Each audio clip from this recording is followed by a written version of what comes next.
Have you ever wondered how one man's voice could capture the rage, heartbreak, and rebellion of an entire generation?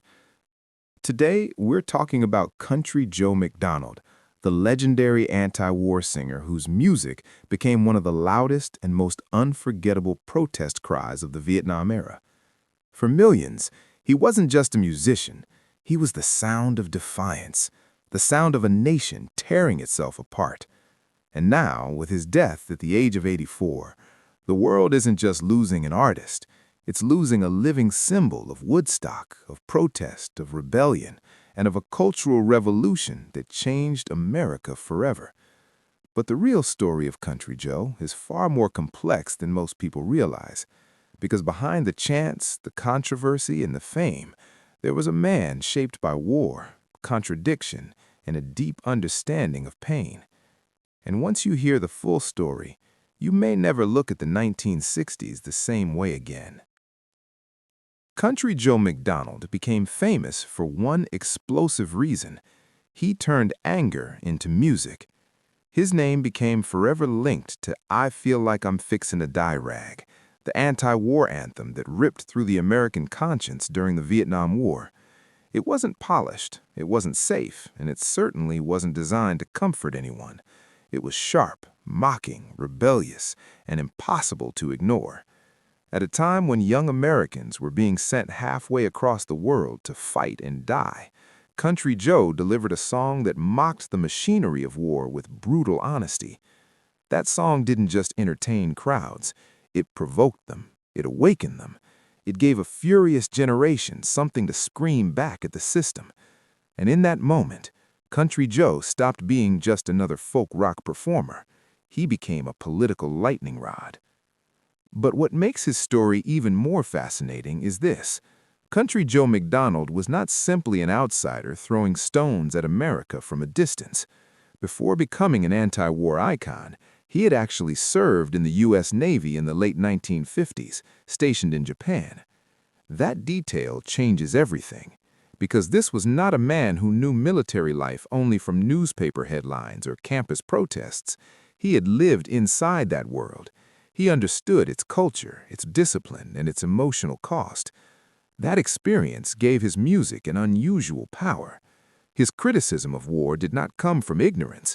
It came from proximity, from seeing enough of the system to know exactly what it could do to young people. And maybe that is why his message struck so deeply. He wasn't speaking as a distant theorist. He was speaking as someone who had seen the machine from the inside and decided to resist it. Long before he became a counterculture symbol, Joe McDonald was a California kid growing up in a politically charged environment. He was born in Washington, D.C. in 1942 and raised in California, where the social energy of the post-war years was already beginning to shift. America in those years looked powerful on the surface, but beneath that power there were tensions building everywhere. Race, class, war, government distrust, youth rebellion. By the time McDonald arrived in Berkeley, he was stepping into one of the most explosive cultural and political environments in the United States. Berkeley was not just a college town, it was becoming a battlefield of ideas. Protest, experimentation, art, radical politics, and youth identity were all colliding at once. And Country Joe didn't just witness that movement, he became one of its most recognizable voices. In Berkeley, his transformation accelerated. He became involved with folk music, underground publishing, and political activism, eventually helping launch the underground magazine Rag Baby. Even the title reflected the rebellious spirit of the time. Nothing about this world was mainstream. It was raw, independent, chaotic, and alive. It was in that environment that McDonald wrote the song that would define his legacy. According to the reporting around his life, I-Feel-Like-I'm-Fixin To-Die Rag came together quickly in 1965, right as America was escalating ground troop involvement in Vietnam. That timing could not have been more explosive. The country was marching deeper into war, and Country Joe answered with satire so direct that it cut like a knife. He had found his weapon. Not a gun, but a stage. Then came Woodstock, the moment that turned him into something larger than life. The Woodstock performance didn't just make him memorable, it made him historic. Standing before a massive crowd during one of the most mythologized music festivals in history, Country Joe delivered a performance that would become one of the defining images of the era. It was more than music, it was a cultural flashpoint. It captured the anti-war energy, the irreverence, the anger, and the theatrical chaos of a generation that no longer trusted its leaders. Even decades later, people who know little about Country Joe often know that moment, because Woodstock preserved him in the public imagination forever. He became part of the mythology of the 1960s itself, not just a singer at the festival, but one of the human faces of rebellion. But fame came with consequences, and Country Joe learned that quickly. His style was too provocative for polite America, too confrontational for television executives, and too dangerous for those who wanted music to stay obedient. He reportedly lost an appearance on The Ed Sullivan Show because of his controversial anti-war material, a sign of how threatening his message seemed to the mainstream establishment. And the backlash didn't stop there.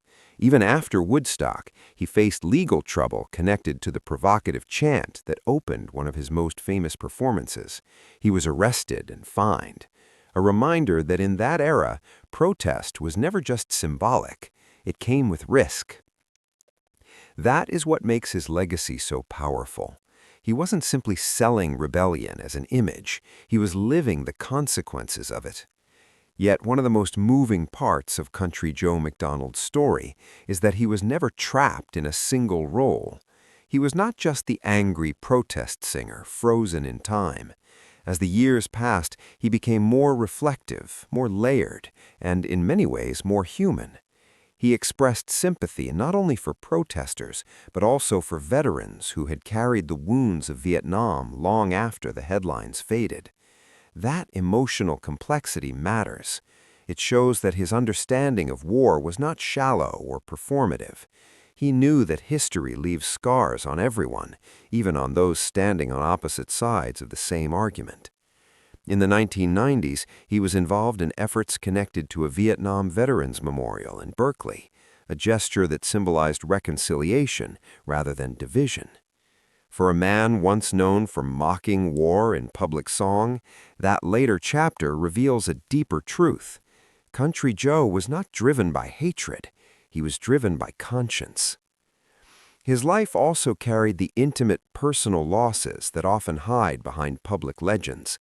He had a relationship with Janis Joplin, another icon consumed by the emotional intensity of that era, and after their breakup, he wrote the song Janis. That detail reminds us that these so-called legends were not abstract symbols.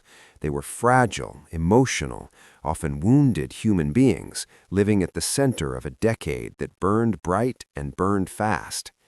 Country Joe's generation produced unforgettable music, but it also produced enormous pain.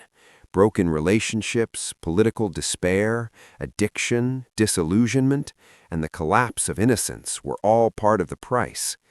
When we look back at these figures today, it is easy to romanticize them. But Country Joe's story reminds us that behind every anthem was a real person trying to survive the storm of his own time. Now, Country Joe McDonald is gone, dead at 84 after complications from Parkinson's disease. And with him goes another living connection to one of the most turbulent chapters in American cultural history. But death does not silence a voice like his. Not really. Because Country Joe was never just singing about Vietnam. He was singing about power, manipulation, youth, anger, fear, and the cost of sending ordinary people into extraordinary destruction. That message does not belong only to the 1960s. It still echoes now. His life was full of contradiction. A veteran who became an anti-war icon, a rebel who later embraced reconciliation, a counterculture figure who outlived the era that made him famous. And maybe that is why his story still matters.